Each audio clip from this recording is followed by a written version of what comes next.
Hi children, welcome to LKLS Stars Maths class. The CBSE 10th standard chapter 4 first portion ആണ് start ചെയ്യുന്നത്.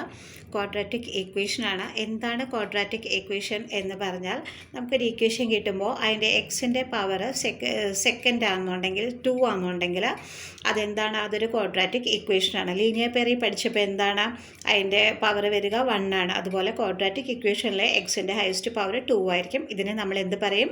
Quadratic equation എന്ന് പറയും. അപ്പോൾ ഇവിടെ കൊടുത്തിരിക്കുന്നത് ax² + bx + c = 0 where a not equal to 0 എന്ന് പറഞ്ഞാൽ എന്താണ്? ഇതിൻ്റെ സ്റ്റാൻഡേർഡ് ഫോം അല്ലെങ്കിൽ ജനറൽ ഫോം എന്ന് നമ്മൾക്കിതിനെ പറയാം. ഓക്കെ, അപ്പോൾ നമുക്കൊരു exercise 4.1 check whether the following quadratic equation എന്ന് പറഞ്ഞിട്ട് ഉണ്ട്. അതിൽ ഫസ്റ്റ് വണ്ണാണ് ഞാനിവിടെ എഴുതിയിരിക്കുന്നത്. 4.1 ഫസ്റ്റ് ക്വസ്റ്റ്യനാണ് ഈ കാണുന്നത് കേട്ടോ.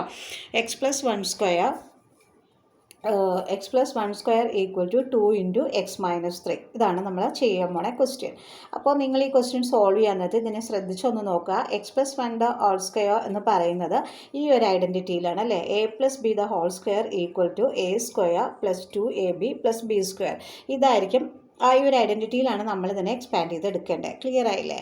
അപ്പോൾ അതിനെ നമ്മൾ എങ്ങനെ ചെയ്യും? a² എന്ന് പറയുമ്പോൾ ഇവിടുത്തെ a ആരാ? x². ഇനി എന്താ കിടക്കുക? 2ab എന്നാണ്. ഈ 2ab എന്ന് പറയുമ്പോൾ ഇത് എയും ഇത് ബിയും ആണ്. അപ്പോൾ 2 × a × മീൻസ് x × b എന്ന് പറയുന്ന 1 പ്ലസ് ഇവിടുത്തെ b² എന്ന് പറയുമ്പോൾ ആ 1² = ഇനി ഈ പോർഷൻ ഈ ഈക്വലാണ് ഇവിടെ ഇട്ട് ഇതപ്പോൾ 2 × x 2x 2 × -3 -6. ക്ലിയർ ആയല്ലോ?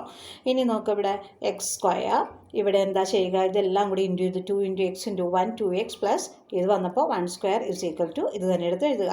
ഇനി നമ്മുടെ ഇക്വേഷൻ്റെ ഫോമിലേക്ക് കൺവേർട്ട് ചെയ്യാൻ വേണ്ടി നമ്മുടെ ഈ RHSൽ കിടക്കുന്ന എല്ലാത്തിനെയും ലെഫ്റ്റിലേക്ക് കൊണ്ടുവരേണ്ടതുണ്ട്. അപ്പോൾ നമുക്ക് ആദ്യം ഫസ്റ്റ് ഇത് എഴുതാം. x² + 2x + 1 ഇതിനിപ്പുറേക്ക് അല്ലേ പോസിറ്റീവാണ്, അത് -2x ആയി. ഇത് +6 ആണ്, അത് -6 ആണ്. അതിനെ ഇങ്ങോട്ട് കൺവേർട്ട് ചെയ്യുമ്പോൾ എന്തായി? +6 ആയി മാറി. സോ =0. നമുക്കിവിടെ ഒന്നും ഇല്ലാത്തതുകൊണ്ട് =0 ഇട്ട് കൊടുക്കുക. ഇനി ഇതിൽ വരുമ്പോൾ നിങ്ങൾ കൺസിഡർ ചെയ്യേണ്ടത് ലൈക്ക് ടേംസ് ഏതൊക്കെയാണെന്നുള്ളത് നല്ലതുപോലെ നോക്കുക കേട്ടോ. അപ്പോൾ ഇവിടെ x² എന്നുള്ളത് വേറെ ആരുമില്ല. സോ x² ഇവിടെ ഇരുത്തുക. ഇനിയോ ഇവിടെ 2x ഉണ്ട്, ഇവിടെ -2x ഉണ്ട്. ഇത് രണ്ടും എന്ത് ചെയ്യാം? നമുക്ക് ക്യാൻസൽ ചെയ്തു. അപ്പോൾ അവിടെ ഒന്നുമില്ല, 0 ആണ്. സോ അത് എഴുതിയില്ലെങ്കിലും വലിയ പ്രോബ്ലം ഒന്നുമില്ല. ഇനി നമുക്ക് ബാലൻസ് എന്താ ഉള്ളത്? +1 + 6 = 0 ആണ്. ഇവിടെ എന്ത് കിട്ടി? x² ദെൻ 1 + 6 എന്ന് പറയുമ്പോൾ എന്താണ് ആൻസർ കിട്ടുക? 7 = 0. സോ ഇനി ഇതോർത്ത് ആരെങ്കിലും ബുദ്ധിമുട്ട് വിചാരിക്കേണ്ട. General form ax² + bx + c ആണ്. പക്ഷേ bx ഇവിടെയില്ല എന്നുള്ളത് കരുതരുത്. നമുക്ക് x² + 7 = 0 ആണ് കിട്ടിയത്. ഇത് ആൻസർ പെർഫെക്റ്റ് കറക്റ്റ് തന്നെയാണ്. കാരണം ഇവിടെ അത് ക്യാൻസൽ ചെയ്തു പോയി. അപ്പോൾ അതുകൊണ്ട് നമുക്ക് വേണമെന്നുണ്ടെങ്കിൽ ഒന്ന് എഴുതാം x² + 0x + 7 = 0 എന്ന്. അപ്പോൾ നമുക്ക് എന്ത് കിട്ടി? നമ്മുടെ ax² + നമ്മുടെ സ്റ്റാൻഡേർഡ് ഫോം എന്താണെന്നാണ് പറഞ്ഞു തന്നത്?